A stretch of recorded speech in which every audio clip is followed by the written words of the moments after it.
Bom, meu nome é Pedro Fernandes, eu sou um sócio da McKinsey aqui em São Paulo, sou MBA do INSEAD de 2005, já tenho agora 20 anos, e junto com a minha sócia Heloísa, que está ali no fundo, que é a head da McKinsey no Brasil e também MBA do INSEAD, a gente queria dar as boas-vindas para vocês para esse evento.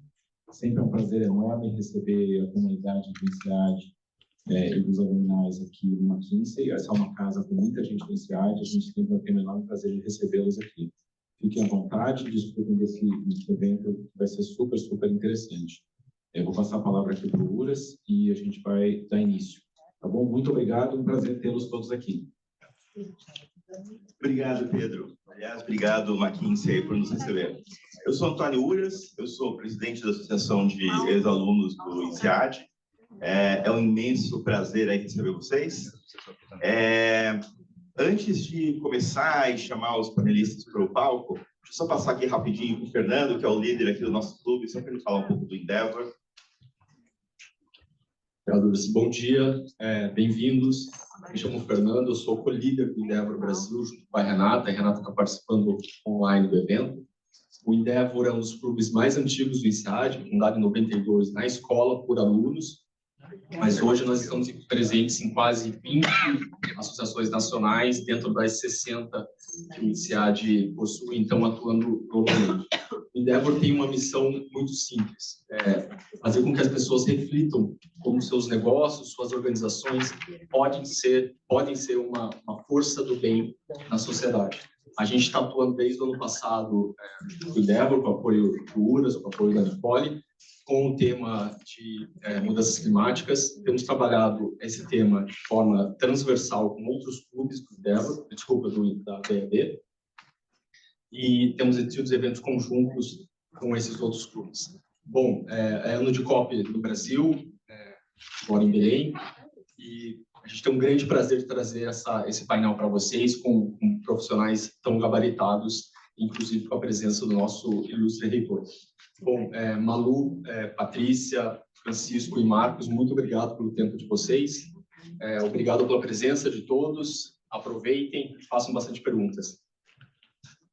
Obrigado, Fernando. Como a gente faz aqui tradicionalmente, é só comentar aqui um pouco sobre os próximos eventos. Quer passar para mim? Aqui. Perfeito. Poxa, pega uma foto aqui na minha casa. Aqui. Dia 17 agora de outubro, a gente tem os Random Dinners. Se inscrevam, as inscrições estão abertas ainda. Tá? É sempre um evento muito legal da gente se congraçar aí e não saber para casa de quem que a gente vai, né? Então, esse é o evento que tem no dia 17.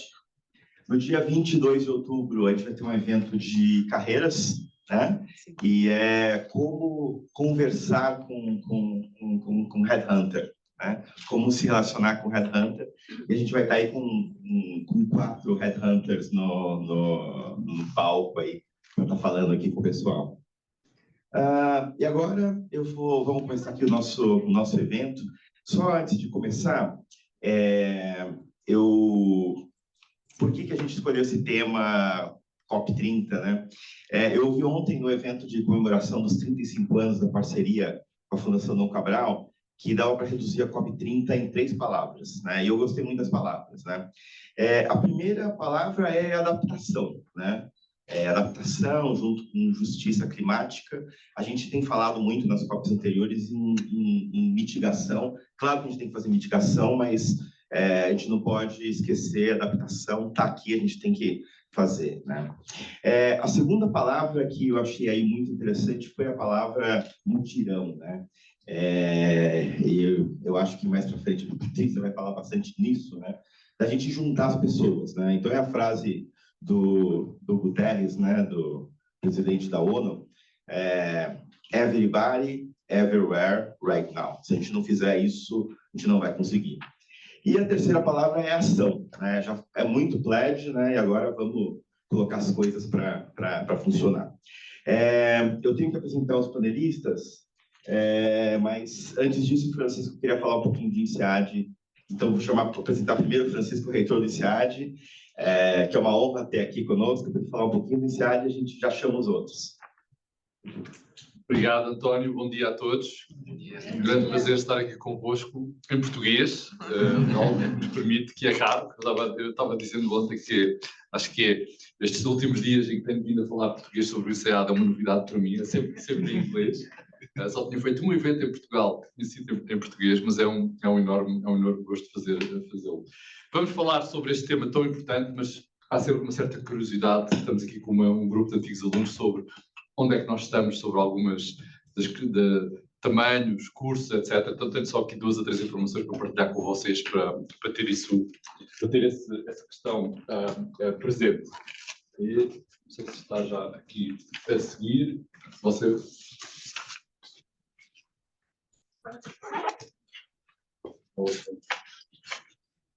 Está aqui. Primeira coisa é que continuamos a ser uma escola de referência.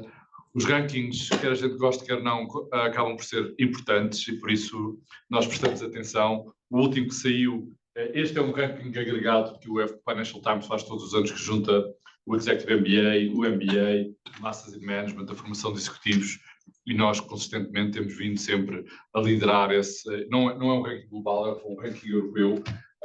E o último que saiu há 2 semanas atrás foi o ranking dos nossos MIMs, os Masters in Management, são os mais novos, já vou falar um pouco sobre isso, e que estamos terceiro mundial.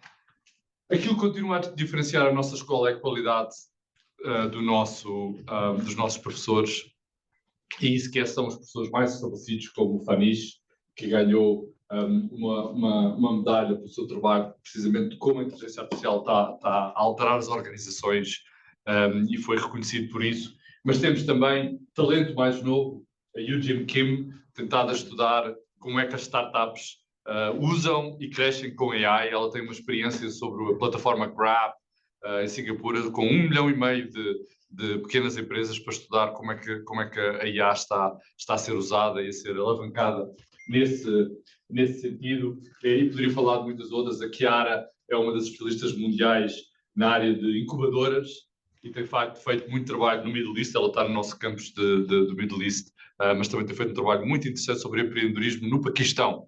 Como é que em ambientes menos conhecidos e com mais dificuldades de empreendedorismo, como é que os empreendedores aparecem, se desenvolvem e crescem, e poderia falar de muitos outros que aqui estão. Uma pergunta é, e como tamanho é que estão? Vocês estão várias gerações aqui, só para vos dar uma ideia.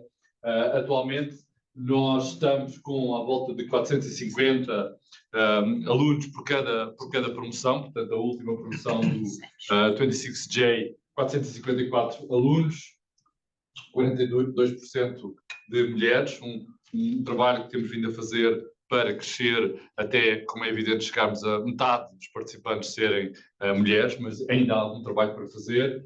240 Executive MBAs e 217 MIMs. Os MIMs é o grau mais novo que o INSEAD lançou há 5 anos atrás, e é um programa que é para, como nós dizemos, pré-experiência, ou seja, para fazer logo a seguir à graduação. Portanto, eles têm até 3 anos de experiência profissional, enquanto o MBA tem que ter pelo menos 3 anos de experiência profissional.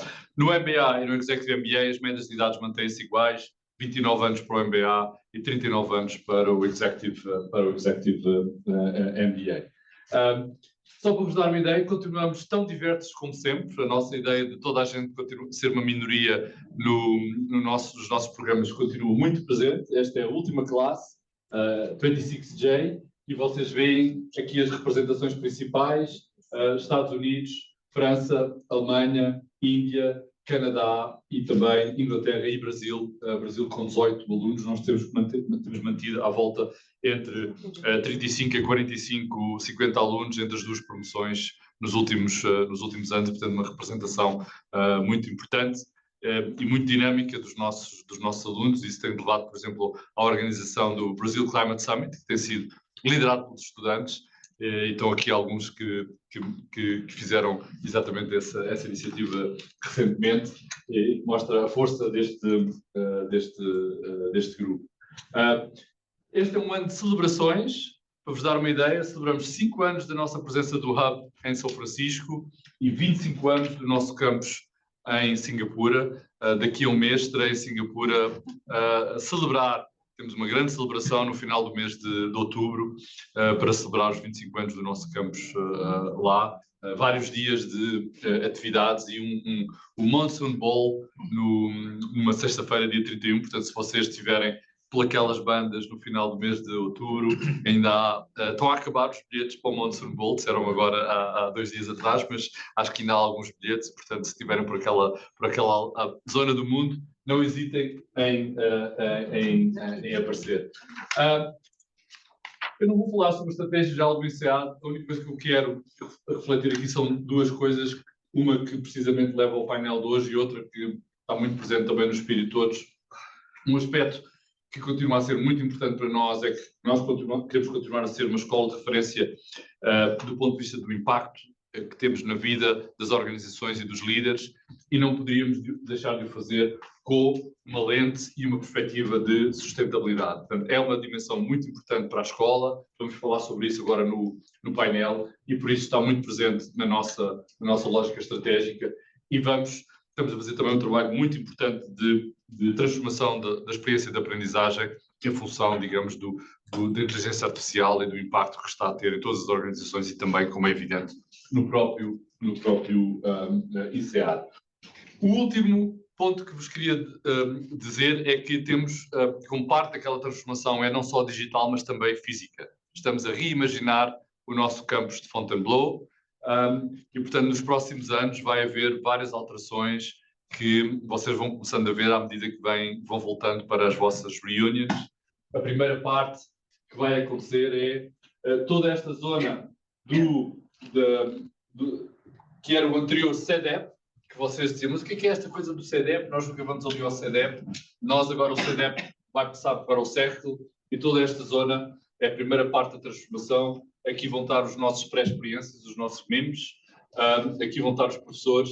E a primeira e a grande alteração do campus em termos de edifícios é que nós vamos criar um novo coração do campus, na zona onde estava o parque de estacionamento, e ligado com a parte do jardim central. É aqui que vai estar o bar, a cafeteria, uma zona de eventos, a zona de recepção, e portanto vai ser uma transformação importante do campus que vocês vão ver ao longo dos próximos anos.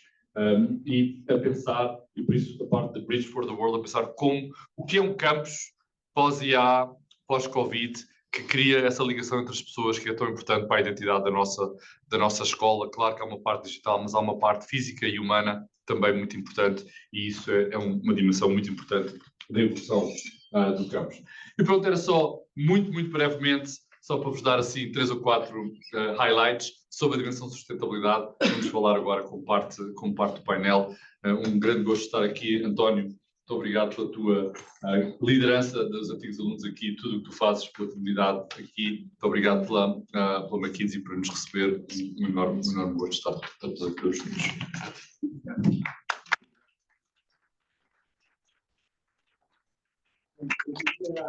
Chamar aqui para o palco a Malu Pinto. A Malu Pinto é vice-presidente executiva de sustentabilidade e comunicação e marca da Suzano, que é uma grande parceira do INSEAD. A gente não vai falar muito disso aqui, porque vai ter um anúncio em algum tempo, né? E também quero chamar aqui para o palco o Marcos Frank. Cadê o Marcos? O Marcos é sócio de sustentabilidade da McKinsey. E chamar também a Patrícia Ellen, que é Managing Partner Brasil da Systemic, cofundadora do Aya Earth Partners e que foi secretária de Desenvolvimento Econômico do Estado de São Paulo. A Patrícia também é comentarista de COP30 da CNN e ela vai ajudar bastante a gente aqui em mostrar o alinhamento disso tudo. Aliás, comentando um pouco por que a gente selecionou esse quarteto notável aqui, né? Então, a ideia vai ser falar aí bastante com o Francisco. O Francisco vai falar um pouco da visão de educação, liderança e o papel das escolas de negócio. Então, a ideia do Francisco é conectar academia e prática. A Malu, ela vai trazer o exemplo de uma empresa brasileira de impacto global. Vai falar de inovação aberta, falar de liderança em fóruns, né? E do papel de liderança que o Brasil pode ter. que vai continuar com o Marcos, que ele vai falar sobre a perspectiva de implementação, de ação, de economia verde. Vai trazer alguns números e falar bastante de pragmatismo. E a Patrícia, ela faz o fechamento de ouro, né? Mostrar aí como é que a gente transforma a política, inclusão, empreendedorismo e o olhar aí para o futuro, tá? Então, assim, começando aqui o fórum, vou fazer a primeira pergunta aqui para o Francisco. Francisco, como formar líderes que consigam integrar sustentabilidade ao core estratégico, e não como uma agenda paralela? Bem, isso é um aspecto, de facto, central e relativamente ao qual nós estamos a fazer um trabalho importante no INSEAD, porque na base dessa preocupação é integrar a sustentabilidade em todas as dimensões relativamente às quais nós pensamos a empresa. E, portanto, se nós pensamos a empresa na sua dimensão estratégica, se pensamos a empresa na sua dimensão de marketing, da dimensão financeira, a sustentabilidade tem que ser uma das variáveis e um dos elementos que está presente na forma como nós pensamos. E por isso levou a que há 3 ou 4 anos atrás nós tínhamos repensado a lógica de integração do currículo. Nós há muito tempo tínhamos disciplinas e continuamos a ter muitas disciplinas optativas com dimensões de sustentabilidade, mas há 3 anos atrás decidimos que era importante integrar a parte de sustentabilidade em todas as disciplinas para que não fosse visto como uma coisa à parte e que fosse visto exatamente como um elemento core da forma como nós pensamos a empresa e as decisões da empresa. E essa foi uma alteração importante, e é importante para o INSEAD porque obrigou a fazer uma reflexão. E é também um aspecto importante porque dentro do INSEAD isso obriga a fazer uma votação de todos os professores. Portanto, as alterações ao currículo do MBA e todos os outros programas obrigam a fazer esta votação. E a votação é importante porque é um compromisso que toda a escola faz com esta trajetória. E isso foi um aspecto muito importante e, infelizmente, há muito poucas escolas que estão aí ainda neste caminho. Isto não quer dizer que nós próprios não tenhamos ainda um caminho para fazer, e nós, aliás, estamos neste momento, com um grupo de trabalho a avaliar a experiência dos últimos 3 anos, portanto, foi há 3 anos que fizemos esta alteração, pensar como é que está a correr, como é que evoluiu, qual é o impacto que está a ter, qual é o feedback que temos dos alunos, e devemos ter que evoluir e fazer esse aspecto, digamos, funcionar de outra maneira. Outro aspecto muito importante para nós é que esta lógica não pode ser pensada só para os atuais alunos, porque há muitos líderes empresariais que estão aí fora e que não estão a fazer o MBA ou que não vão fazer o MBA, e nós temos que os ajudar a pensar estrategicamente. E o nosso principal programa de formação de executivos na área de sustentabilidade tem exatamente essa lógica que estavas a dizer, que é uma lógica estratégica.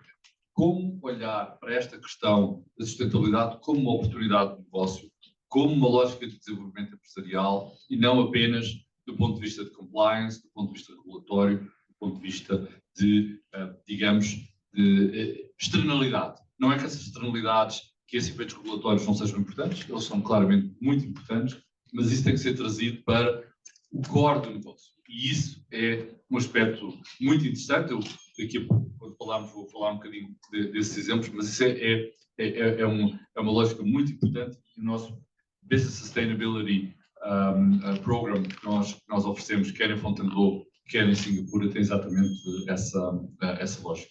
Esses são, digamos, os primeiros comentários que eu faria. Perfeito, Francisco. Malu, o conceito de inovabilidade, e eu acho bárbara a palavra de juntar inovação com sustentabilidade, esse conceito de inovabilidade ele mostra que é possível crescer e, ao mesmo tempo, gerar impacto. Que lições da Suzano podem inspirar outras empresas brasileiras? Bom dia a todos. Marcos, desconta dos meus 2 minutos, mas eu tenho que dar um depoimento aqui. Francisco, eu comecei a trabalhar com sustentabilidade em novembro de 2001. E um dos princípios que eu adotei, que foi o meu contrato, eu trabalhava no Banco Abeliano, Fábio Barbosa era o CEO, foi ele que me convidou para a posição, que a gente nem sabia o nome, tá? Depois eu conto essa história. Mas um dos princípios que nós acordamos é que a sustentabilidade teria que ser inserida no core da empresa. Então, desde aquele momento, eu me intitulo como uma profissional biodegradável. A minha missão é inserir a sustentabilidade em todas, assim, estratégia, para simplificar, para falar para todo mundo, em todas as decisões da empresa, todas as decisões da empresa.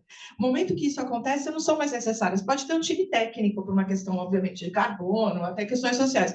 Mas, então, se você estava falando aqui, eu estava pensando, vai fazer 25 anos quase, 24 anos que eu estou trabalhando com esse tema. Né? E até hoje, a evolução que eu vi na academia é essa, de criar o curso na paralela. Assumir o curso como parte, né, do todo. Então, assim, desculpa, mas eu chego a falar, é tão gostoso uma sexta-feira você começar ouvindo uma coisa que há mais de 20 anos você persegue, né? Então, muito bacana. E, assim, temos uma parceria com o INSEAD, que vai ser anunciada agora, eu não posso falar muito, mas a parceria, a Suzana acabou de completar 100 anos no ano passado, a gente instituiu um programa voltado para pesquisa, para bolsas, tanto no Brasil quanto fora, e na parceria com o INSEAD é exatamente isso. É como integrar a sustentabilidade na estratégia de negócio. E também tem um case do professor Felipe Monteiro sobre inovabilidade. Agora vamos voltar. Gente, deixa eu só para poder falar da inovabilidade, deixa eu dar uma noção do que é a Suzano. Maior produtora mundial de celulose, a gente também faz papel, tá? E há poucos anos atrás a gente entrou também no business de papel higiênico, papel toalha, fralda e etc. Então, hoje, assim, através dos nossos produtos, a gente acredita que a gente toca 2 bilhões de vidas por dia no mundo, então pode ser que algum de vocês já tenha encontrado a Suzano hoje desde que acordaram, tá? Nós temos hoje 1,7 milhão de hectares de florestas plantadas de eucalipto, que é o que a gente usa para nossa produção. E temos mais 1,1 milhão de florestas que a gente tem que manter, tá? Florestas nativas, que são só para conservação. 2,8 milhões de hectares milhões de hectares é mais ou menos 2 vezes a cidade de São Paulo, tá? Então, é isso que a gente gerencia. Falando desse tamanho todo, vocês devem imaginar que natureza, somos 100% dependentes da natureza. Não tem saída para nós que não seja cuidar, tratar bem, garantir que esteja, né, bem no médio e no longo prazo. E aí é que entra a inovabilidade, né? Inovação para nós, há mais ou menos 6 anos que a gente instituiu isso, que qualquer inovação tinha que estar atendendo à melhoria das questões socioambientais relacionadas ao nosso negócio. Então, por exemplo, mudança climática, né? Eu falo que na Suzano a mudança climática não é um risco. Mudança climática é uma realidade. Tá? A primeira mensagem aqui do grupo do Comitê Executivo hoje foi reduzir o X% na região tal as chuvas no mês passado e está previsto para esse mês a mesma situação. Isso para nós é um alerta vermelho incrível. Nosso ciclo é de 7 anos. Se você começa a ter muito desses ciclos, sua produtividade cai radicalmente. Tá? Então, você vai precisar de mais terra para produzir o mesmo. Você vai incomodar mais, porque você vai precisar de mais terra, vai ter mais caminhão, você vai ter mais gente, todos os custos envolvidos. Então, assim, muita inovação relacionada à nossa muda. Hoje a gente tem 35 mil modelos de muda. E tem uma equipe de PhDs, assim, muito baseada na ciência, para desenvolver mudas resilientes para essa nova condição de clima, que também está mudando muito. Tá? Então, isso, assim, é um desafio nosso enorme. Mudança também onde que a gente usa a celulose. Tá? Antes, ela ia basicamente para o papel. Hoje, pode ter alguém aqui com roupa à base de celulose. Tá? Então, assim, a gente aplica também a inovação a gente tem inovação também na aplicação. E sempre olhando, se eu vou desenvolver um produto, eu vou ter que olhar o meu impacto socioambiental para ver se realmente ele é positivo e, por isso, trabalhar pela inovabilidade. Muita inovação também em tecnologia social. Tá? Isso eu acho que foi a segunda onda, isso foi um amadurecimento da empresa, essa percepção de que a gente tem que estar presente em territórios que se tornem resilientes e que cresçam junto conosco. Né? Então, você tem que realmente desenvolver tecnologia a partir do impacto que você causa para conseguir trabalhar com esses territórios de uma forma que eles também passem a te ver como um bom vizinho, alguém que faça eles crescer e não que está impedindo. Mas a inovabilidade, gente, ela permeia toda a empresa. Vamos lembrar que a Suzano foi a primeira que adotou eucalipto no Brasil, que antes disso era só na mata nativa. A gente deu um nome há poucos anos, mas na realidade a gente trabalhava com conceito há mais tempo. Obrigado, Malu. Marcos, soluções para net zero já existem, tem várias aí por aí, né? O que na tua opinião, né? E a gente pode começar a falar aqui de COP, quer dizer, já estamos falando, né? O que falta para a COP30 ser esse turning point de passar de promessa para execução? Perfeito. Obrigado uma vez mais. Bem-vindos à McKinsey. Prazer ter esse grupo com tantos talentos, né? Bom, pegando a tua pergunta, Antônio, primeiro para contextualizar, por que essa é a COP que tem tudo para ser, né, esse turning point para ser uma COP de implementação?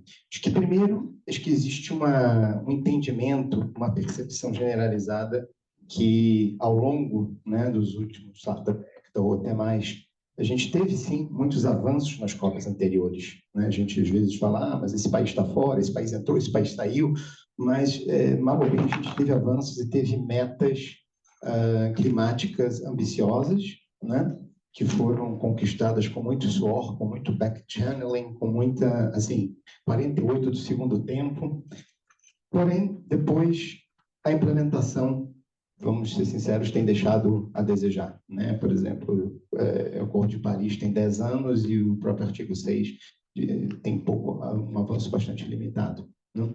Então, ou seja, teve muita ambição política, a gente conseguiu, e é difícil ter isso, mas o follow-through, a implementação não aconteceu. Então, a gente, bom, vamos então focar na implementação. E eu acho que o segundo que que torna isso possível e realista é o fato que hoje uma boa parte da agenda climática, ela não só é economicamente viável, mas como ela é economicamente desejável, né? Eu estava semana passada em Nova York, na Semana do Clima, e o que mais se vê de falar é vamos focar em soluções que são in the money, né? E que são atrativas para o setor privado. Então, acho que essa combinação torna, assim, cria as condições para a gente ter uma cópia da implementação. O que a gente precisa, essa é a tua pergunta, para fazer isso acontecer? Acho que, primeiro, a implicação disso é que a gente não vai ter, talvez, grandes anúncios de agora não é 1,5 grau, é 1,75 grau, é 2 graus. O que a gente vai ter, provavelmente, nessa COP são anúncios concretos de mecanismos de monitoramento, mecanismos de financiamento. Acho que talvez o exemplo para ficar na cabeça de vocês é o fundo que o Brasil está liderando a formação, que é o TFFF, Tropical Forest Facility Fund, alguma coisa assim. Então, a gente deve ter esses anúncios concretos. E quase todos esses mecanismos, eles incluem o setor privado. Eu estava em Nova York, perguntei para a ministra do Meio Ambiente da Colômbia o que a gente precisa fazer para o TFFF acontecer. Ela falou assim, olha, as empresas têm que doar, né? Então, isso por um lado, tem que contribuir, né? Então, acho que o setor privado, ele é o PIB, né? É onde estão as emissões. E aí, talvez, vou deixar o final dessa resposta para talvez um pouco mais para frente, como que o setor privado pode se engajar, tá, na COP, e aí eu acho que o Brasil também está tendo um papel de inovação muito grande, que a gente fala um pouco mais para frente. Perfeito, Marcos, obrigado. Patrícia, a gente estava falando agora há pouco dessa questão, né, de financiar esse movimento, né? Como convencer investidores de que sustentabilidade não é custo, mas que é vantagem competitiva num país que nem o Brasil? E aí você comenta um pouco, talvez, da tua experiência com a Ecoinvest, né? Bom dia, gente. Falar tudo isso em 2 minutos vai ser desafiador aqui, mas primeiro queria agradecer estar aqui igual estar em casa, né? 2 vezes em casa, porque a McKinsey foi minha primeira casa profissional. Entrei na McKinsey em janeiro de 2000 e o INSEAD, né, foi minha primeira casa internacional em 2005. Então, estou duplamente voltando para casa. Muito agradecida de estar aqui. Fiquei na McKinsey quase 18 anos. E no INSEAD aproveitei tudo, fui para Fontainebleau, viajei o mundo inteiro, então não tenho palavras assim para agradecer tudo que eu aprendi nessas 2 escolas.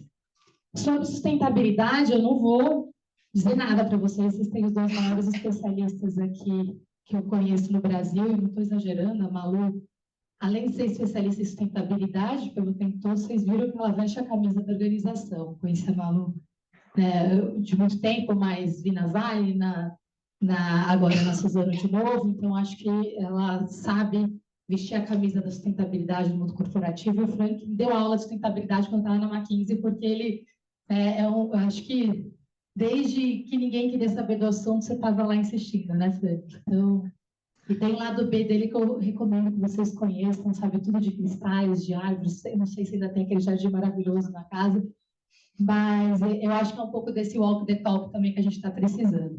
O desafio aqui da pergunta que você fez, eu vou focar realmente nela, Lourdes, porque depois a gente pode falar de setor público, que eu acho que é um outro ponto importante, mas quando eu saí do governo, exatamente falei, eu quero usar esse meu aprendizado da combinação do setor público e privado, e eu vim da área de economia com inovação, tecnologia e saúde. Um dia eu conto para vocês como a saúde me fez chegar na sustentabilidade. E no governo, né, ali responsável pelo gabinete de crise da pandemia, que a gente estava falando aqui no café da manhã, que todo mundo fez questão de esquecer.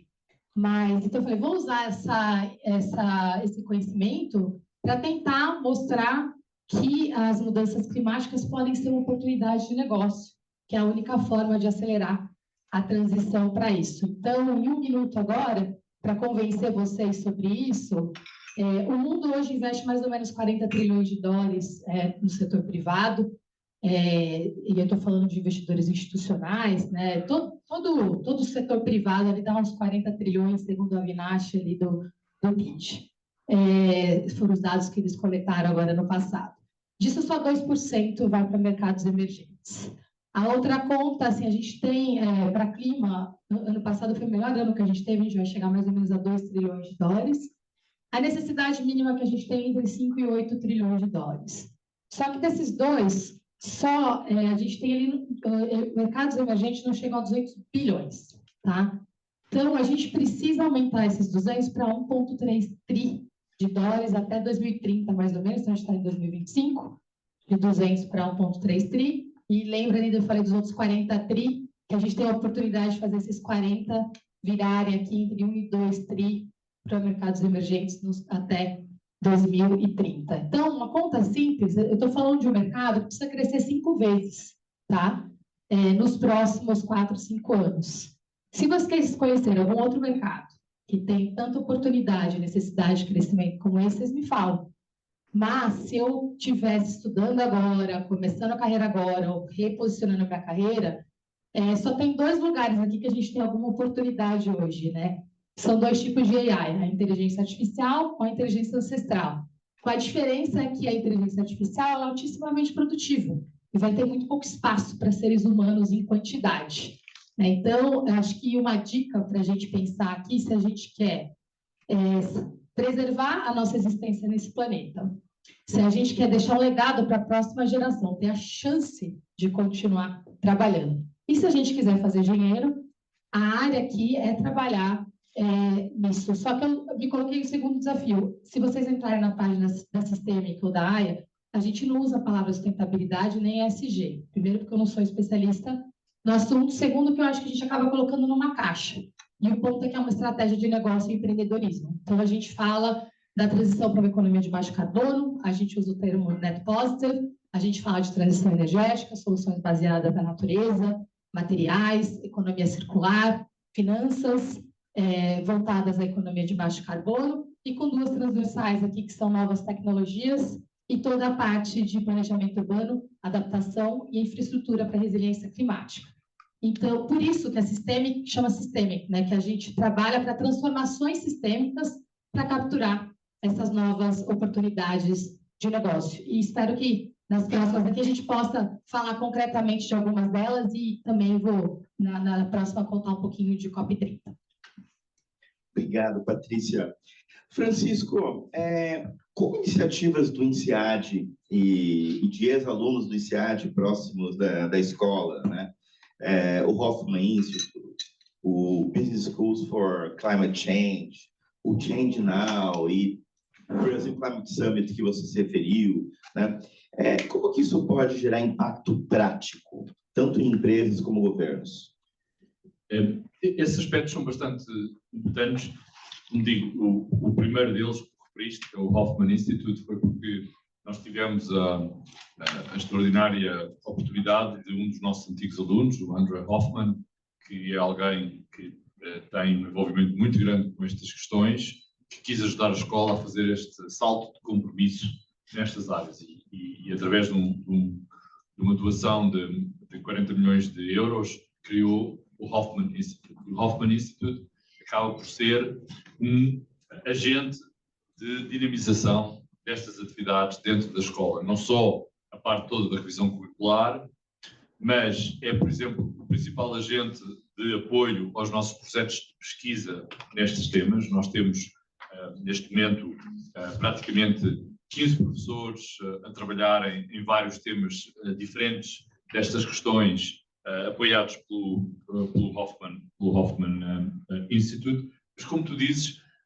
um dos aspectos que é muito interessante do Hoffman Institute é exatamente também ajudar-nos a engajar para além daquilo que fazemos diretamente na investigação, na pesquisa e no ensino.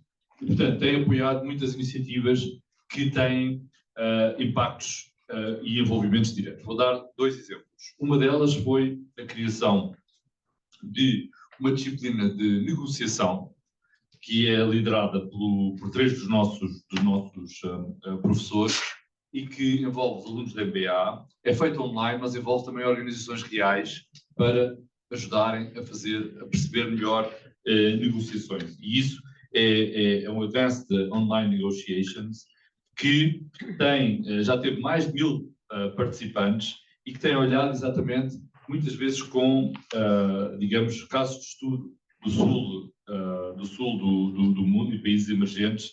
Por exemplo, olhar para a gestão com stakeholders numa mineradora, governos locais e comunidades indígenas na América Latina, algum trabalho sobre negociações trabalhistas na Índia. Portanto, são casos práticos em que nós juntamos os professores, os alunos da MBA e situações específicas que estão a acontecer um pouco por todo o mundo para ter uma parte prática e de envolvimento. Um outro aspecto muito interessante é também apoiar projetos que os alunos fazem e internships que têm uma dimensão de sustentabilidade e uma dimensão de apoio social em vários sítios. Portanto, neste momento já tivemos 100.000 € em bolsas para apoiar este tipo de iniciativas. E, por exemplo, um exemplo dessa situação, um dos estudantes em 2024, com o apoio do Hoffman, fez um estágio no B-Venture Capital, um fundo de VC em São Paulo, que investe em startups na América Latina com questões ambientais. Então, estes são alguns dos muitos exemplos. Foi também através do Hoffman Institute que o primeiro caso de estudo que fizemos com a Suzanne, que o Felipe Monteiro liderou sobre a Innovability, foi exatamente o apoio que o Hoffman Institute deu. Felizmente agora vai evoluir para uma colaboração direta, mas tem exatamente a ver com lançar estas sementes. Agora, um dos aspectos que é mesmo muito interessante é a própria iniciativa dos nossos antigos alunos para serem agentes de liderança. 2 exemplos muito interessantes. Vemos aqui alguns dos exemplos, a Patrícia certamente é um desses exemplos. Encontrar essas oportunidades. Um deles, por exemplo, é a Ecovadis. A Ecovadis é um excelente exemplo de 2 antigos alunos que se juntaram para criar, porque perceberam que não havia informação suficiente e viável sobre as práticas ambientais que as empresas tinham e que pudessem usar para avaliar nos mercados, nas suas práticas, de uma forma independente. E eles lançaram a Ecovadis. A Ecovadis tem sido um enorme sucesso, é uma empresa que está em fortíssimo crescimento, faz uma série de indicadores sobre as práticas de sustentabilidade das empresas a nível global e é um excelente exemplo empreendedor com uma oportunidade de negócio que é neste momento certamente já um multi-unicorn, não sei como vocês aqui no Brasil falam se também usam os unicórnios, mas acho que penso que sim. E uma oportunidade e uma forma e um impacto muito interessante. O outro, mais da procura de soluções, é o Change Now. O Change Now foi também criado por 2 antigos alunos e a parceira de um dos nossos antigos alunos. É uma enorme feira que acontece em Paris todos os anos, neste momento, com quase 50.000 pessoas que participam, em busca de soluções empreendedoras, soluções empresariais, e é a quantidade de energia e de capacidade de fazer aquilo que a Patrícia referia sobre uma ideia de que há uma oportunidade, há um conjunto de oportunidades e a presença, o espírito que existe nesse local é de facto extraordinário e está também em crescimento. Aliás, eles vão lançar uma antena aqui em São Paulo Eles vão fazer, acho que um evento agora mais para o final do mês, porque têm estado em forte crescimento e estão se expandindo globalmente e precisamente pela oportunidade que o Brasil representa, vão também lançar aqui uma antena e continuar-se a desenvolver. Nós temos sido parceiros académicos do Change Now e é um orgulho ver o seu desenvolvimento e o seu impacto. E também outro exemplo muito interessante com os nossos alunos, já falámos aqui, foi o Brasil Climate Summit, a iniciativa que começámos a fazer há 2 ou 3 anos e que é liderada por estudantes para envolver a comunidade na Europa e em França para refletir sobre as outras oportunidades que aparecem no Brasil. Poderia falar de muitas outras, porque de facto é algo que nos dá uma grande satisfação e ver toda esta iniciativa empreendedora da nossa comunidade vocacionada para o impacto que fazer a diferença. Perfeito, Francisco, muito obrigado. Malu, como a gente começou a falar agora, como que a gente faz para multiplicar aqui o efeito, né? A Patrícia comentou, né? Achei bem interessante, né? A questão de nem usar a palavra sustentabilidade, né? Falando de transição, né? Como é que a gente traz aí esse investimento todo? O Francisco comentou agora de algumas iniciativas que o INSEAD está, né? Eu queria que você falasse um pouco da Suzano Ventures, né? Como que a Suzano está usando ela para acelerar a economia global e posicionar o Brasil como um hub de inovação verde? Bom, a Suzano Ventures foi criada... Microfone. Desculpa, esqueci. A Suzano Ventures foi criada há mais ou menos uns 6 anos atrás, logo depois da compra da Fibria, e existe um grupo dedicado com recursos financeiros dedicados à busca de soluções que possam estar acelerando a melhoria do nosso próprio setor. Aí eu vou destacar aqui 2 que eu acho que são bem interessantes, muito ligadas às questões até da COP.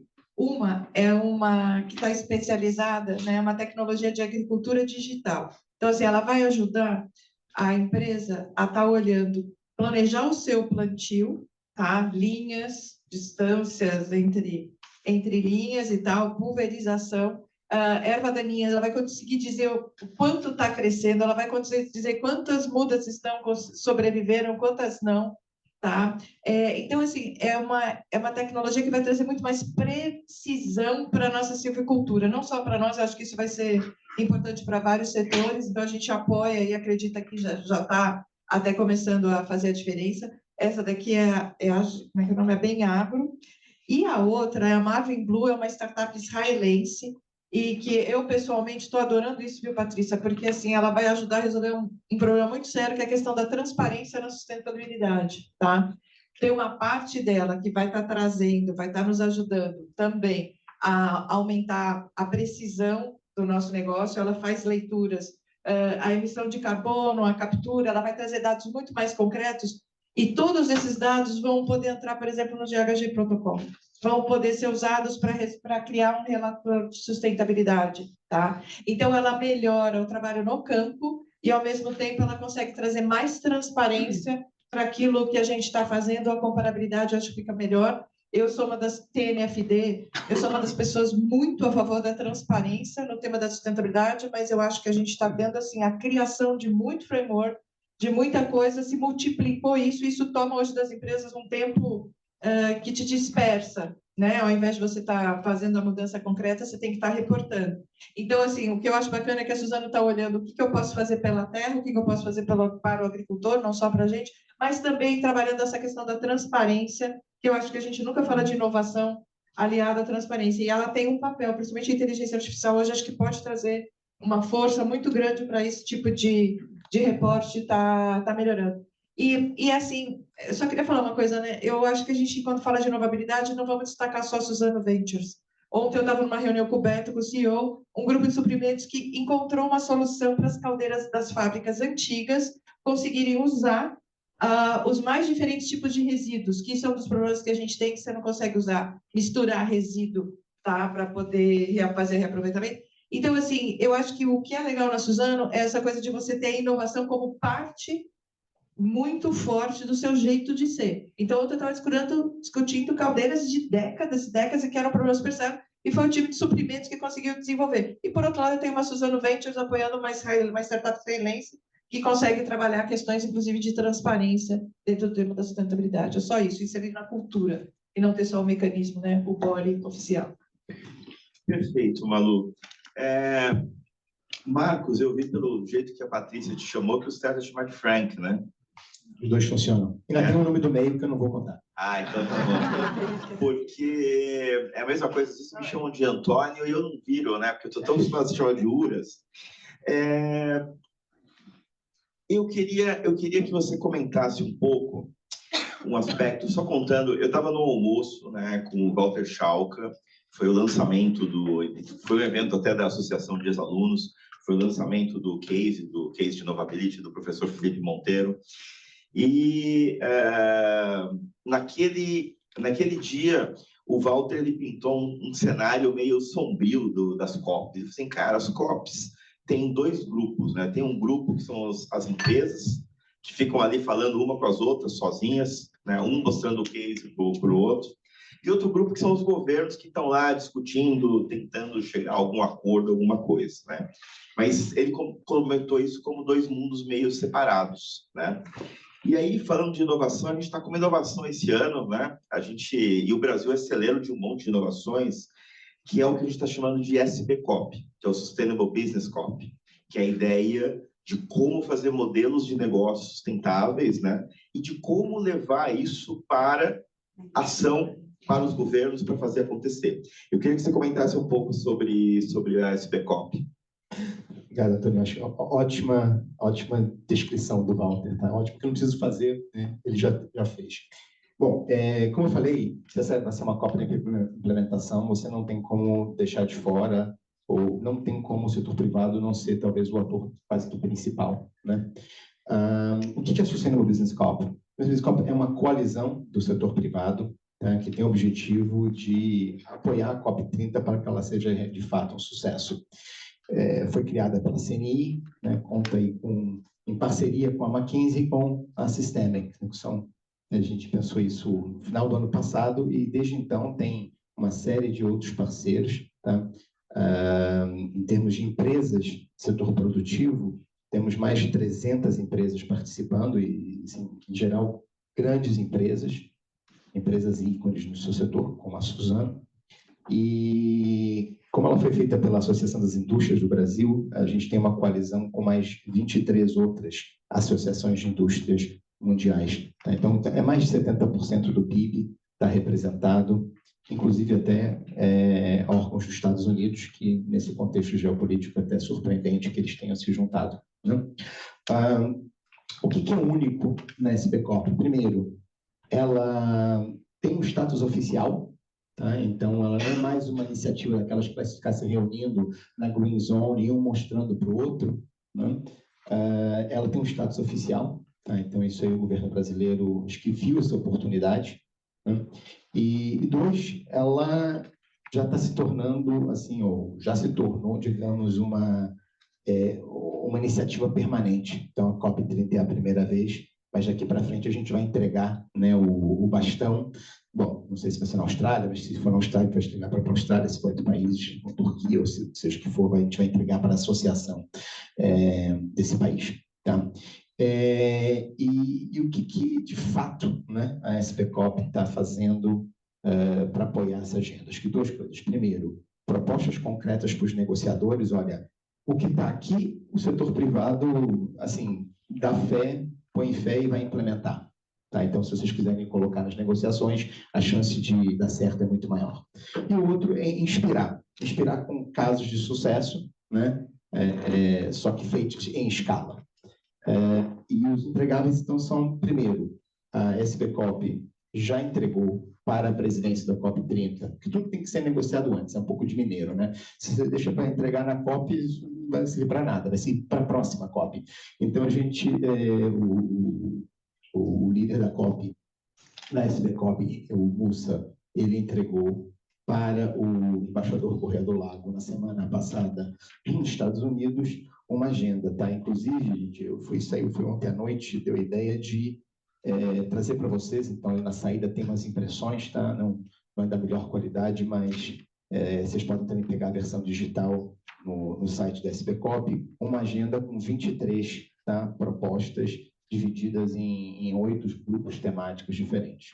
Então, isso aqui já está na mão agora dos negociadores para eles se inspirarem.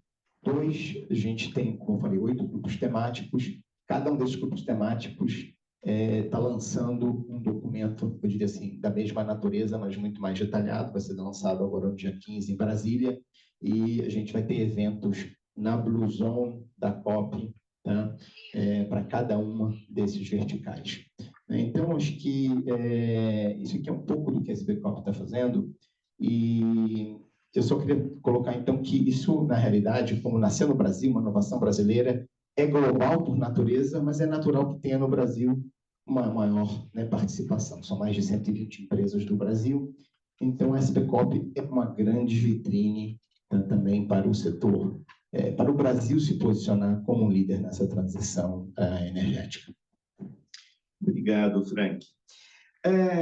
Patrícia, o que já funciona e o que ainda falta para o Brasil liderar uma industrialização verde com inclusão social?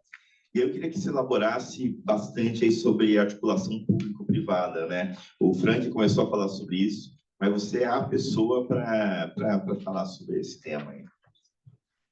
Muito bom. Bom, primeiro, para liderar essa transição, a gente precisa de um norte, né? Eu acho que isso vale para todos os países. Como é que a gente recria a nossa história de desenvolvimento? Todos nós aqui aprendemos, trabalhando no mundo executivo, o modelo da Revolução Industrial. E esse é um modelo que trabalha a indústria no formato, a base dessa indústria é uma indústria fossilizada. E a gente está agora tendo que reaprender todos os processos produtivos. Então, desde que a gente começou a estudar, na verdade, nos últimos 200 anos, a gente trabalhou de uma forma e agora, nesse momento, a gente está reaprendendo e reorganizando tudo. Para isso, todos os países precisam de uma nova narrativa. E falando de narrativa, quando a gente teve aqui, o Francisco mencionou o Hoffman, o Andrew Hoffman, ele é um dos investidores na Systemic também, super inspirador, um líder muito inspirador. Estava com ele semana passada, não podia deixar de recomendar para vocês. Ele publicou um livro ano passado que chama The New Nature of Business, The Path to Prosperity and Sustainability. E ali ele fala um pouco disso, dessas novas narrativas. Ele foca em negócios, mas a gente traduziu isso, no caso do Brasil, para a história de desenvolvimento do Brasil. Então, nos últimos 3 anos, a gente tem trabalhado na transformação ecológica do Brasil. Qual que é o futuro de desenvolvimento? A boa notícia é que, no caso do Brasil, só tem um caminho para a gente sair desse histórico do país do PIBinho, né? O Frank falou aqui do PIB. A gente, historicamente, nunca passou a barreira do crescimento médio de 2,5% ao ano, tá? Que é mais ou menos a média mundial.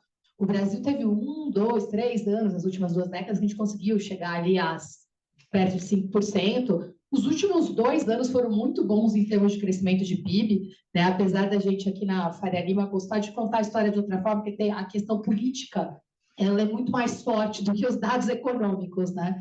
Eu tenho até uma camiseta que meu time me deu, que eu falo tanto disso, mais dados, menos drama, que a gente poderia estar fazendo muito mais. Então, e no caso do Brasil, a gente só consegue dobrar o crescimento econômico se a gente for para esse caminho da economia verde, que a gente tem os ativos naturais e humanos para fazer isso acontecer. Então, e a gente mostra isso com dados. Foi uma força-tarefa voluntária do setor privado, trabalhando diretamente com o Ministério da Fazenda, onde a gente começa a mostrar o quê? Como que a gente consegue dobrar o crescimento econômico? Na transição energética, sim, mas é bioenergia, né, que é a vocação do Brasil. Não é o modelo energético do chamado Norte Global. Então, a gente tem um trabalho muito maior do que o político, que é a gente recontar a nossa história com dados. É o país do hidrogênio verde, da SAF? É longo prazo? Sim. Tudo que foi planejado, a gente precisa de longo prazo. É alto risco? Sim. Então, aí precisa do quê? Investimento. Segunda parte da história, né, quando a gente fala de investimento aqui, é exatamente mobilizar o setor privado para trabalhar mais perto do setor público nessa agenda. Nesse caso, a COP30 é muito simbólica no Brasil, mas eu vou começar a contar essa história um pouquinho antes aqui. Eu não estou puxando o saco do Frank da McKinsey, não, mas teve uma outra coisa que aconteceu, que foi o G20 e o B20 no Brasil. E o B20 teve uma mobilização do setor privado com a presidência do Brasil, que foi muito bem feita, onde começou ali com o PMO da McKinsey também. Eu estou contadora de casos, gente, minha avó contava muito caso, tá? É causo, né? É uma brincadeira, viu, Francisco? É caso mesmo, mas quando a gente... e olha a coincidência, Malu. A SBCOP surgiu numa conversa onde eu estava presente, estava o Paul Polman, que é um sócio da Systemic, referência em sustentabilidade no mundo, foi CEO da Unilever, provou que dá para crescer, valorizar a ação, sendo referência em sustentabilidade. Estava o Walter Schalk e o Oban, e euzinha lá, né, nessa conversa. E a conversa começou exatamente, ó, o P20 funcionou bem, o Paul falando que precisava, o Walter exatamente reclamando dessa história, né, da inefetividade da participação do setor privado, e dali surgiu, juro que foi assim, a história da Sustainable Business Corp. Mas aí o detalhe foi, o B20 funcionou muito bem, então vamos replicar esse processo, que a gente não tem tempo de reinventar a roda. Nessa linha foi, aí eles convidaram o Schalka, estava presente, ele falou, não vou fazer isso, e aí foi para o Dan Yosp e o Dan jogou para o Mussa, né? Então foi como começou toda essa história, e a McKinsey tinha feito um trabalho incrível no B20, foi aí que surgiu a materialização da SBCOP. Então, em paralelo, tem um projeto de país acontecendo, tem outro aqui de mobilização do setor privado. Então, como é que a gente aterriza isso? Nas oportunidades e na COP. Né? A gente precisa do que para isso acontecer? Dinheiro e projeto. Né? Para que a gente tenha as duas coisas acontecendo, a gente precisa todo mundo caminhar para o mesmo norte. Nesse caso, como são áreas todas novas, tudo que eu falei lá daqueles trilhões, a gente está falando da maior mistura da história entre VC e Private Equity, né? Porque é risco de VC com complexidade e tamanho de Private Equity. Para fazer isso, a gente precisa reduzir o risco, a exposição ao risco. Como? Todo mundo, no caso do Brasil, que é o quê? Reduzir a exposição ao risco político e ao risco cambial, foram as duas primeiras coisas, e depois a terceira, que é a first loss, dado que esses negócios todos têm alto risco. Então, a gente começou a desenhar vários instrumentos de financiamento, locais e internacionais, para atrair capital. Foi assim que surgiu o EcoInvest. Eu juro que eu termino no ponto, né? Depois de 20 anos de McKinsey, a gente não pode esquecer da pergunta. Então, como é que eu cheguei aqui no EcoInvest? O EcoInvest foi para responder essa pergunta. A gente precisa do público e do privado junto, e filantropia não dá mais, porque, primeiro, que a gente tem um péssimo histórico de filantropia no Brasil, vamos combinar, né, que o investimento é pífio. E capital concessional tem um limite de alcance. Então, como que o EcoInvest nasce? Vamos atender essa demanda? Né? Então, o que foi o primeiro leilão? Juntar aquele plano de país que traz ali BioSAF, minerais críticos, célula de bateria, um nível de detalhe de cadeia de valor sem precedentes. A gente redesenhou ali cadeia de valor por cadeia de valor, onde teria maior oportunidade. E direciona o recurso para essa direção. Que recurso? Os primeiros 2 leilões foram de debt, né, de dívida. Eles foram montados de uma forma que reduz o risco cambial, que trabalha com o modelo onde você vai direcionado para essas cadeias produtivas. O primeiro foi em cadeias industriais, o segundo foi para terras degradadas. O primeiro leilão mobilizou quase, foram 8,5 bi de dólares no Brasil, tá? O segundo, 5 bi de dólares, eu estou falando de janeiro até agora. Né? E esses 2 leilões teve uma alavancagem de 6,5, tá? 6,5, então teve capital de público e público, Tesouro Nacional e BID. E o privado, os bancos comerciais entraram, e agora para alavancar, para colocar os projetos específicos. Então, empreendedores, empresas que tenham projetos nessa área, têm recurso com custo de capital muito mais atrativo acontecer. E aí, qual foi o próximo? Equity. Precisa entrar equity. Esse é o leilão que está sendo lançado, dando spoiler aqui para vocês, em Brasília, dia 8 de outubro, voltado a equity, nas mesmas cadeias produtivas. O quarto vai ser lançado na COP, voltado 100% à Amazônia. Então, lembra que eu falei daqueles 200 bi? Só no Brasil, só nesse instrumento, está sendo colocado no mercado, vai chegar até o fim do ano em quase 20 bi de dólares nessas cadeias produtivas para direcionar no sentido onde tem crescimento econômico, mas tem risco também. O que falta nisso? E aí vou terminar aqui, a gente está mais presente nessa agenda da COP de uma forma diferente. Mutirão, eu tenho raiz indígena por parte de avó materna e paterna, tá? Mutirão em tupi, né? Vem de tupi e significa ação coletiva. A gente começar a trabalhar, e aí é outro desafio. Eu falei da Revolução Industrial, a gente estudou processos produtivos de um jeito bem linear específico, vamos ter que reaprender. Em paralelo a isso a gente tem que aprender a trabalhar de uma forma mais sistêmica e colaborativa. quando a gente aprendeu a competir, a comparar nossos resultados com o do vizinho, né? É sair disso e trabalhar de uma forma diferente.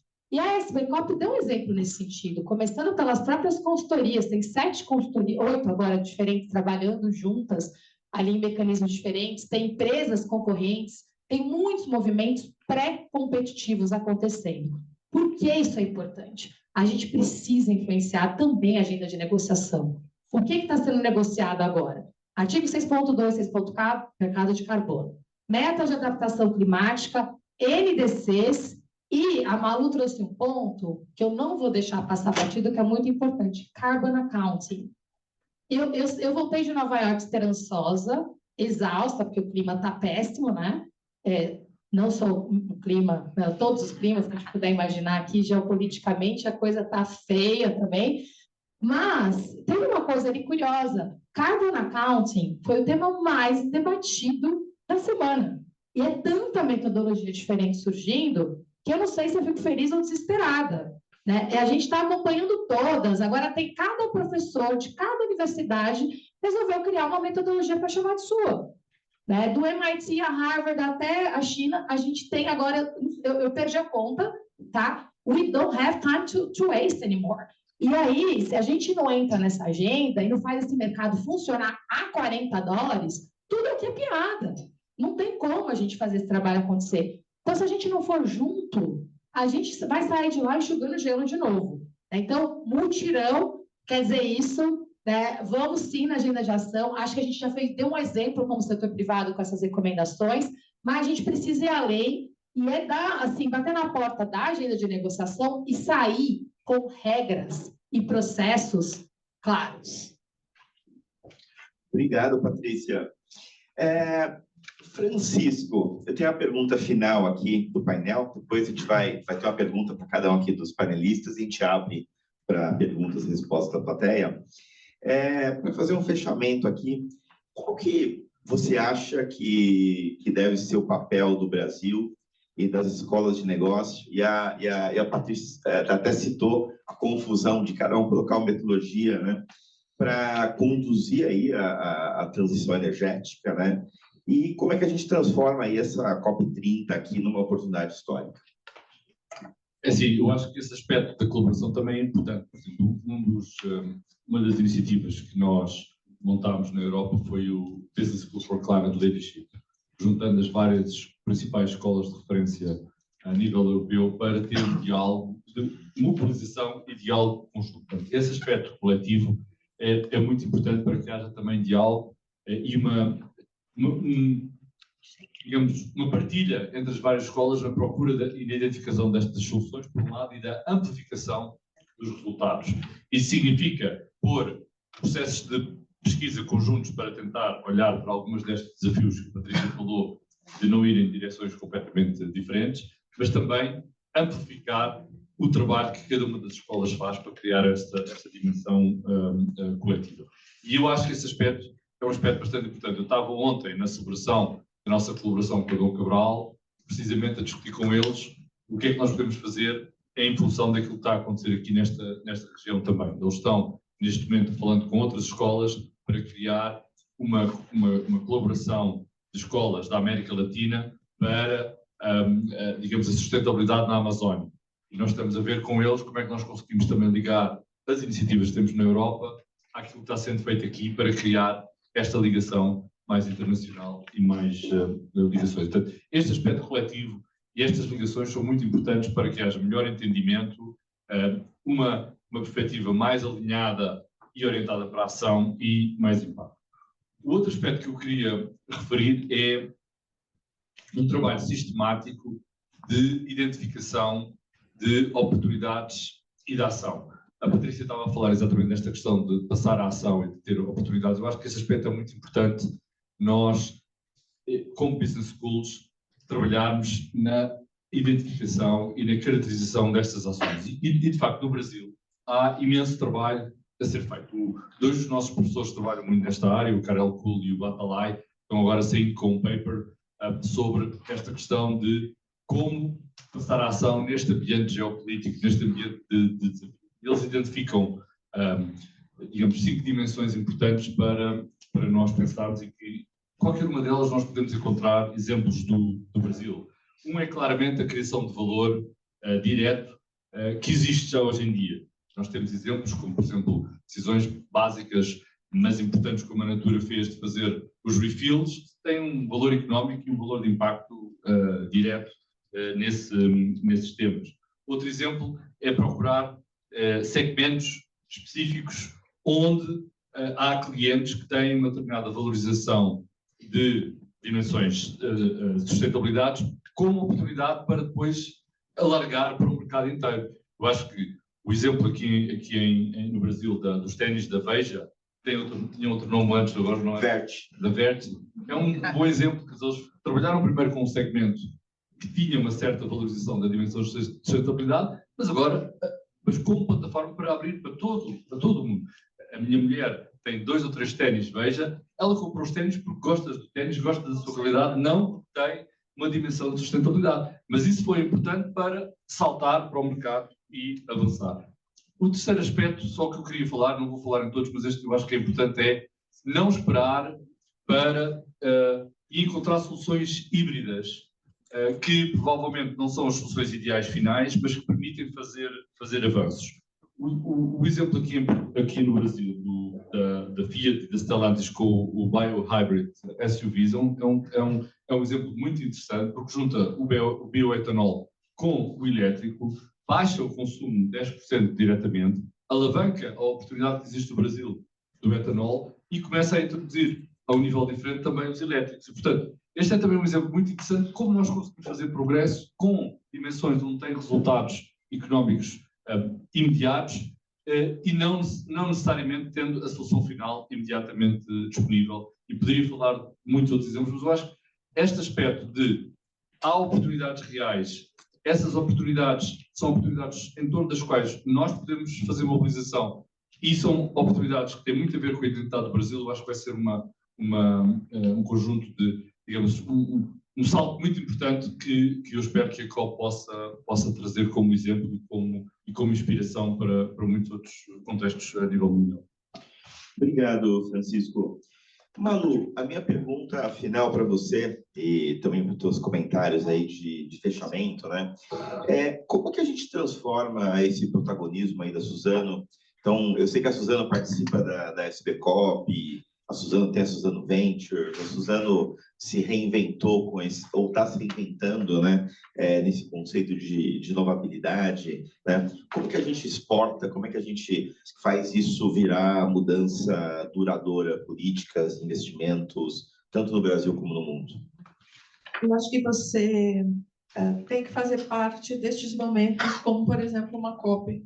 Você tem que fazer parte dos momentos de advocacy organizados, seja por um CBED, seja por um World Business Council. Você tem que ter a sua própria estratégia, mas sozinho você não consegue transformar uma ideia ou um projeto em uma política pública ou em uma prática reconhecida como importante e relevante, né, para você resolver algum desafio.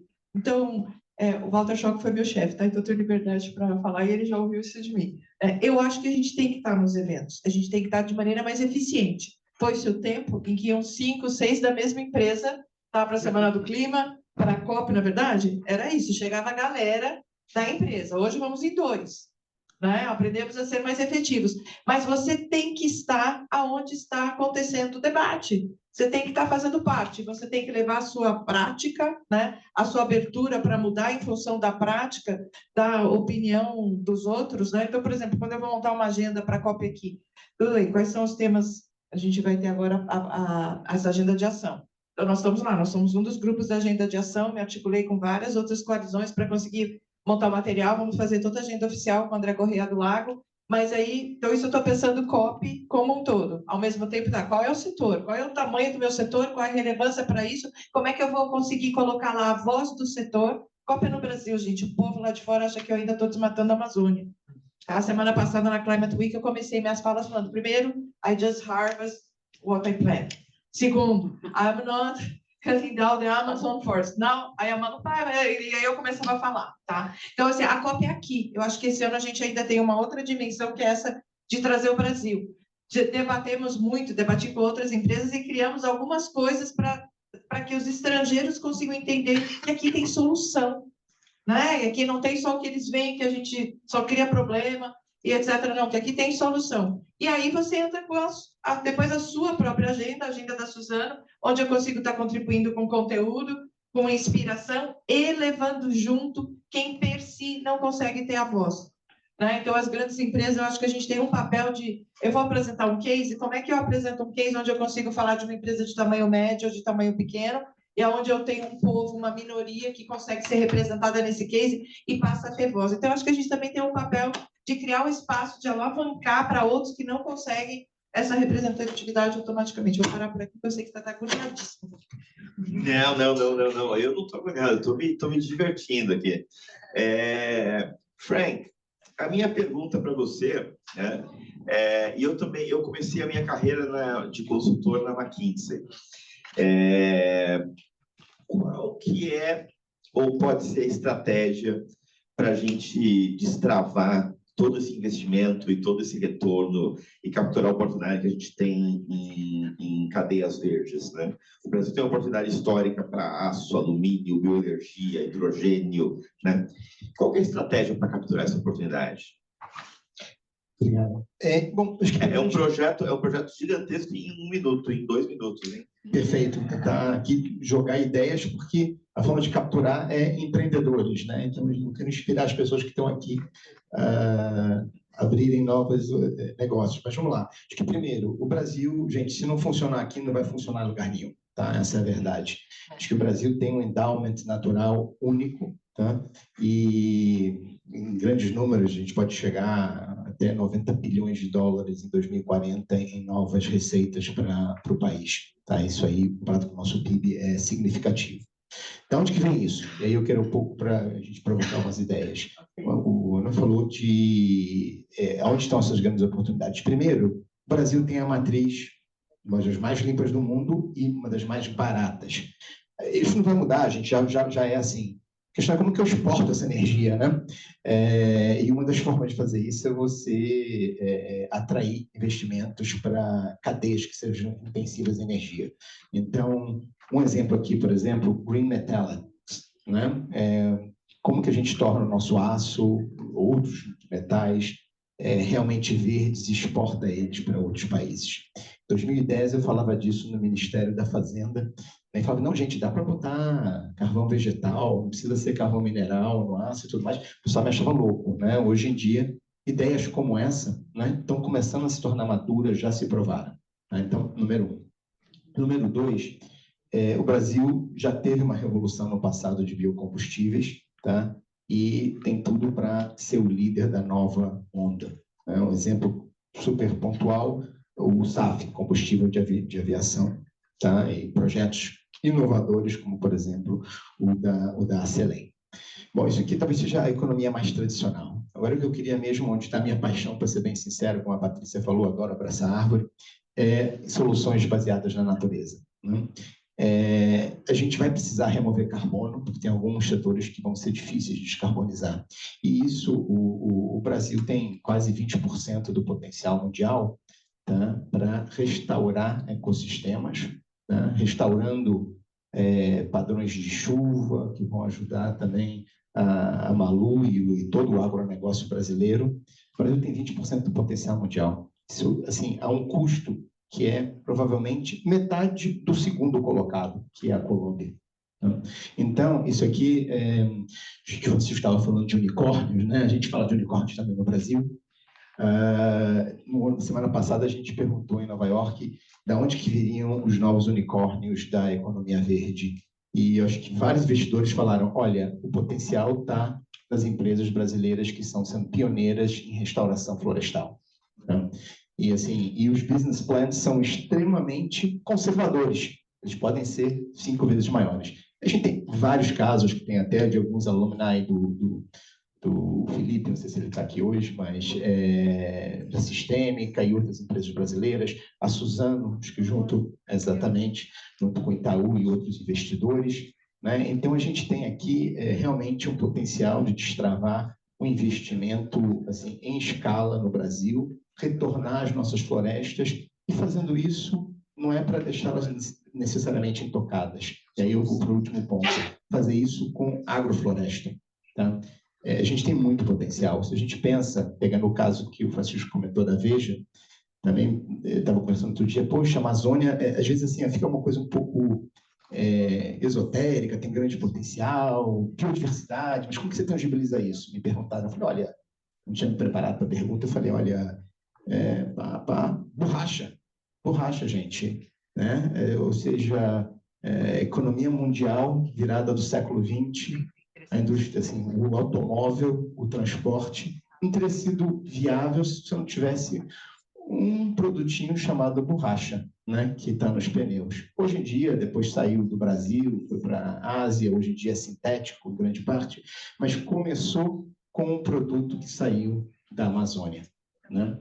E eu acho que esse é um exemplo do que, para finalizar aqui, de inspiração, de que às vezes a natureza tem as respostas e você precisa trabalhar em parceria com ela. Obrigado, Frank. E legal você ter citado aí a Selen, ou a Selene, né? É um ex-aluno que lidera ela, o Luiz Mendonça, ele é ex-aluno do INSEAD. Não sabia, viu? E outra empresa também muito importante, Biocombustíveis, a Ativos, é outro ex-aluno, que é o Bruno Serapião. A gente também falou aqui, está aqui o Rafael Zanardo, da Lemon, que ganhou o prêmio de sustentabilidade aí lá em São Francisco. Então, tem ex-alunos e também não ex-alunos, mas a gente precisa de bastante gente, né? É um mutirão, né, Patrícia?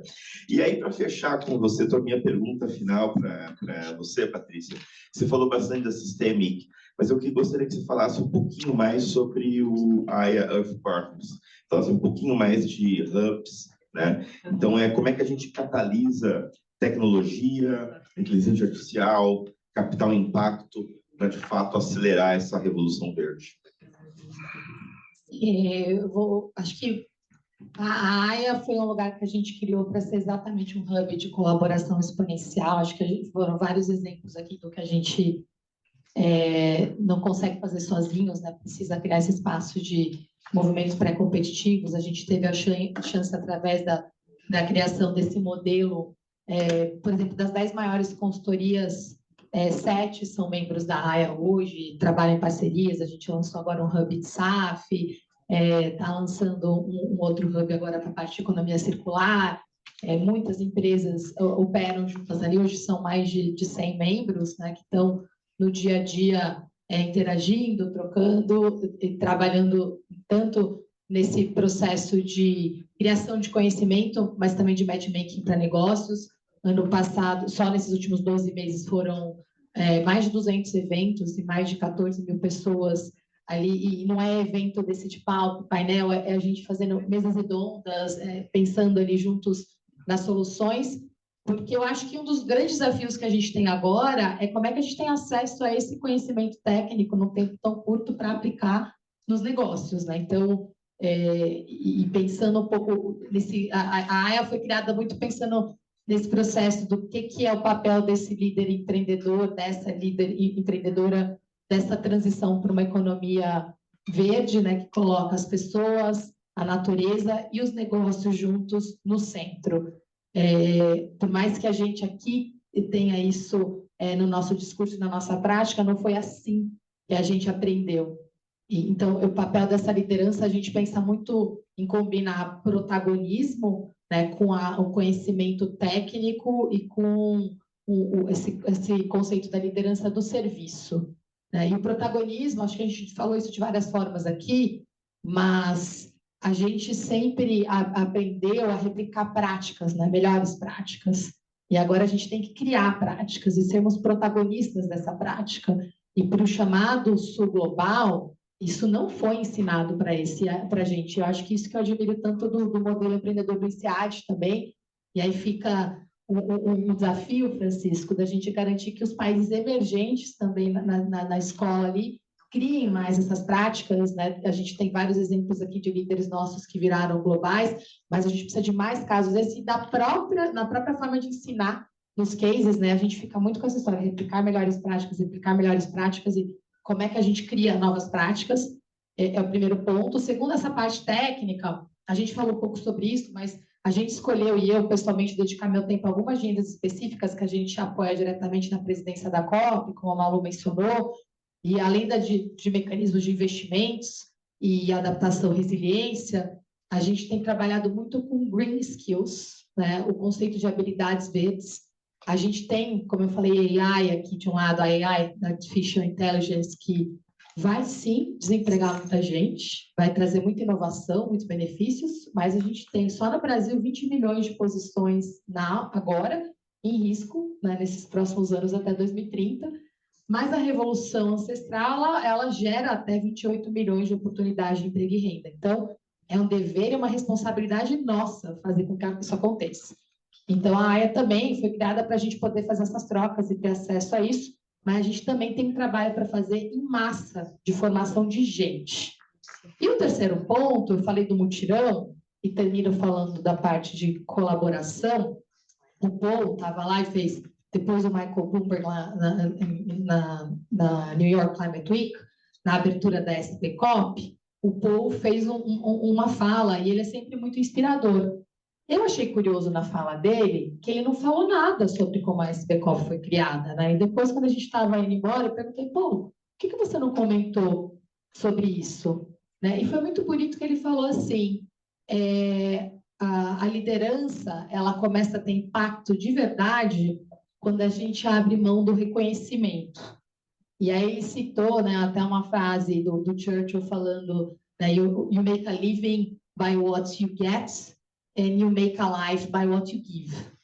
E eu acho que um pouco desse terceiro ponto ali da criação, ali, desse processo da AIA também, é a gente poder lembrar esse nosso lado humano, né, e o amor que a gente tem pelo serviço, né, de como é gostoso, e você não precisa ter um serviço público ou social para você give back. Eu acho que a gente tem uma oportunidade muito grande também no setor privado de contribuir e de fato, como nunca, deixar um legado para as futuras gerações.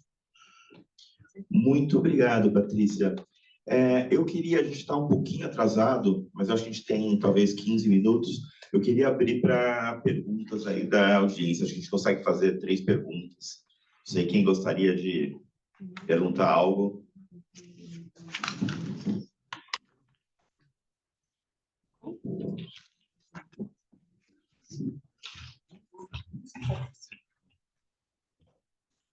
Obrigada.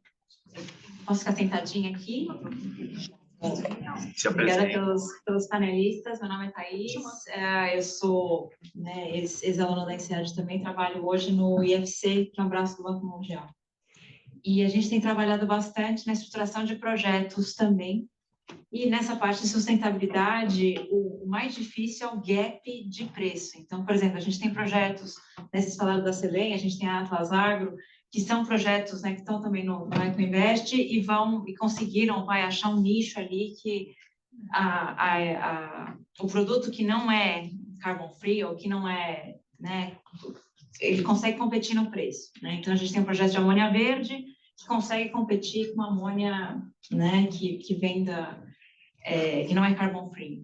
Mas em muitos outros projetos, a gente chega num valor que tem um prêmio verde e que a gente não consegue vender. Então, ou mesmo, por exemplo, a gente tinha um projeto em Campinas, que é um lugar de escassez hídrica, e a gente tinha um plano de uma planta de água de reuso, oferecemos para as indústrias ali, próxima vez que tiver uma seca, você não vai precisar parar a sua produção, tá aqui água de reuso, mas é mais cara que você tirar a água do subsolo.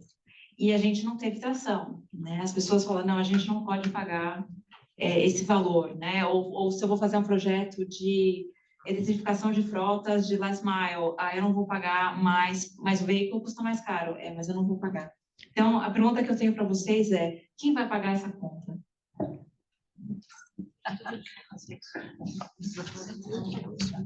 Posso começar aqui? Só porque ontem eu estava fazendo todo esse modelo da Atlas Agro, que a gente está apoiando no ITA também, e a Atlas Agro é um dos projetos que a gente colocou lá, e essa pergunta do preço é um desafio para a Selem, para a Atlas Agro, para a Cacau, para todo mundo, porque o risco, né, do off-take, as cadeias produtivas estão todas pivotando para lugares novos, então a gente tem que investir muito em geral, E o risco do preço do commodity, em geral, é muito alto, né? Porque você depende de oferta e demanda, e além dos riscos ambientais, que você pode perder aí produções completas. E a gente estava falando de como modelar o preço do biofertilizante, tá? A conta não fecha se você não tiver um modelo inteligente por trás disso. Curiosamente, agora, eu não sei se vai dar certo, mas o time que está trabalhando nisso teve uma ideia. Está sendo gravado aqui, né? Sim. Não é Chatham House, então, só para eu saber o que eu posso falar. Então, a ideia... Vou ter que dar uma filtrada aqui, talvez. A ideia é você pegar, nesses processos onde tem um risco, você tem que criar uma banda de qual que é o preço que funciona. Então, todos os projetos, a propósito, esse ponto é o maior problema que a gente tem hoje, com todas as cadeias que têm alta probabilidade de sucesso no Brasil, mas que dependem da variação do preço de commodity e tem algum risco climático, ou seja, todas, né? Que eu posso falar cacau, macaúba, milho, soja, para SAF também, né? Porque tem esses caminhos, e aí, no caso de fertilizantes também. Mas aí, o que você pode fazer? Que foi a ideia que a equipe teve, que a gente está tentando testar agora. Fazer as modelagens com esses projetos pilotos, e a Selem e a Atlas Agro são pilotos que estão no ITA, você cria uma banda para entender o que funciona, e a gente está tentando ver a ideia de criar um fundo que lida com o risco, porque tem momentos que o preço vai estar muito mais alto, também. Às vezes o preço vai estar mais baixo, a conta não fecha, mas tem outros que vai estar mais alto. Então, como é que você cria um fundo inteligente que, na média, dê um retorno atrativo, mas cria um preço base que dê um seguro para a empresa poder investir, tá? E como está sendo gravado e a gente não lançou isso ainda, não vou poder dar todos os detalhes que eu ia dar antes, mas nem sei se vai dar certo agora, mas a lógica, a gente precisa pensar de uma... Por isso que eu falei do protagonismo. Não adianta pegar a forma como foi feito no passado. Se a gente não criar modelos super inteligentes de estruturação de fundos para lidarem com essa variação do risco do commodity, de uma forma que você cria um retorno médio ali, não vai funcionar. O EcoInvest vai nessa lógica também, tá? Quando você lança um modelo que lida com risco cambial e com first loss, esse que está sendo lançado agora, acompanhe, vai ser bem complexo, porque ele tem uma estrutura de fundo, ele tem mezanino, você usa a estrutura, mas qual que é a boa notícia? O Brasil é muito bom em estruturar fundos. Não tem país no mundo que tem mais isso que a gente. O nosso histórico de hiperinflação, então a gente tem esse histórico. É só para dizer assim que não é uma conta tão simples quando fala, o preço não dá, deixa para lá. Não, você tem que criar uma estrutura de fundo que lide com essa variação do preço. Não sei se eu me expliquei aqui, mas você faz a mesma lógica que você faz para risco cambial, tá? Com o risco do preço do commodity. O que é diferente? Hoje, o commodity é tradeado na mesa de trade e ele é resolvido no preço do dia. Você precisa criar um modelo agora para fazer isso no preço no longo prazo. Então, a gente tem que fazer a simulação Monte Carlo, imaginar os próximos 20 anos, colocar risco climático no meio disso, fazer os altos e baixos com oferta e demanda, e aí você cria um instrumento financeiro para isso. Então, o desafio maior é você sair da lógica do curto prazo para o longo prazo, num produto que é tradeado hoje na mesa de trade no dia. Eu só queria fazer um comentário complementar a isso, no sentido de eu acho que vai haver aqui uma oportunidade interessante se nós conseguimos fechar o acordo de comércio livre entre a Europa e o Mercosul. Eu acho que é muito importante, porque, como sabemos todos, na Europa há um conjunto de consumidores que têm um nível de apetência e capacidade de pagar alguns destes produtos, como não existe em muitas outras partes do mundo. E havendo esta nova oportunidade de negócio, poderá exatamente criar novas oportunidades para, em alguns segmentos, em algumas áreas, começar a introduzir algumas destas soluções e, com isso, começar a ganhar atração que permite depois expandir, digamos, ultrapassar algum daquele risco inicial, ganhar alguma escala e, com isso, digamos, ultrapassar alguns dos desafios que existem. Mas eu acho que eu espero muito que isso venha a acontecer-se e a finalizar-se muito em breve. Eu acho que, nesse sentido, esta ligação entre a sensibilidade, sustentabilidade que existe na Europa e as oportunidades que existem no Brasil, poderá ser um caminho também bastante interessante no avançar de algumas dessas coisas, em conjunto com muitas outras soluções, e esta questão que a Patrícia referiu, eu acho que é de facto muito importante para tentar lidar com isso. Agora, não deixa de ser um desafio e um problema complicado de resolver, e eu estava a falar com isso com o Marcelo, nosso antigo aluno, que criou a Sigma Lithium. Ele estava exatamente dizendo como tem sido difícil, em função da variação do preço das commodities, como isso do lítio tem tido impacto na capacidade deles oferecer o net zero que eles se comprometem. É um desafio grande. Rafael. Bom dia, pessoal. Eu sou Rafael Zanardo, sou aluno da McKinsey e de INSEAD também, super prazer estar aqui. O Uras até citou assim, eu trabalho na Lemon Energia, sou CEO da Lemon Energia. O Uras comentou, a gente ganhou um prêmio de sustentabilidade esse ano justamente por ter criado um produto que não tem trade-off, né? Então, essa discussão aqui que é super rica, assim, a gente criou um produto que depende dela, assim, né? Hoje, na Lemon, você faz o cadastro da sua conta de luz e a gente te envia energia renovável, que é mais barata, e ponto. É só isso. E aí, eu tenho uma pergunta que é para a Malu, e talvez o Marcos possa trazer também um pouco a sua perspectiva dos clientes da McKinsey, dos desafios que eles estão passando. Os nossos clientes, hoje, a gente começou focando em pequenos negócios, né? Então, sei lá, o dono de um bar, de um restaurante, nós somos parceiros da Ambev, por exemplo, né? Quando você tem um bar e você é cliente da Ambev, né? Você é parceiro da Ambev, eles vão lá e te entregam uma geladeira para você colocar sua cerveja, isso aumenta a sua conta de luz, os caras ficam pé da vida, e a gente chega lá e fala assim, cara, tem um produto aqui que reduz sua conta de luz, reduz as emissões da cadeia da Ambev, reduz as suas, e sai todo mundo feliz, assim, né? Então, a gente aprendeu muito a trazer essa solução para o pequeno negócio, assim. E eu fico pensando muito em quais são os desafios de transição energética para as grandes empresas, né? Para a Suzano, para a clientes da McKinsey, assim, o que já estão fazendo e o que falta fazer e que essas empresas precisam de ajuda. Que a Lemon existe para pensar nisso e executar, né? Então, mas é uma coisa que a gente não entrou muito ainda. Então, eu queria saber, assim, quais são os desafios de vocês para a gente começar a pensar neles mesmo. Quer começar? Posso? Não, acho que assim, isso varia muito, né, de setor para setor, né? Eu vejo que alguns clientes ainda têm aquela velha discussão na hora de priorizar os investimentos, e se você não tem uma solução como você fez, né, que não tem trade-off, algumas elas não têm trade-off se você olha um NPV, né, assim, a longo prazo. Mas aí, quando você vai priorizar investimento, custo de capital no Brasil é grande, né? Então, eu acho que, pelo menos assim, em setores que são intensivos em capital, acho que na minha experiência nos últimos anos, esse ainda tem sido, isso é tradicional no Brasil, né? Não, diferente de outros países, ainda tem sido a maior barreira. Se eu for pensar nas fábricas mais novas, elas são quase circuito fechado.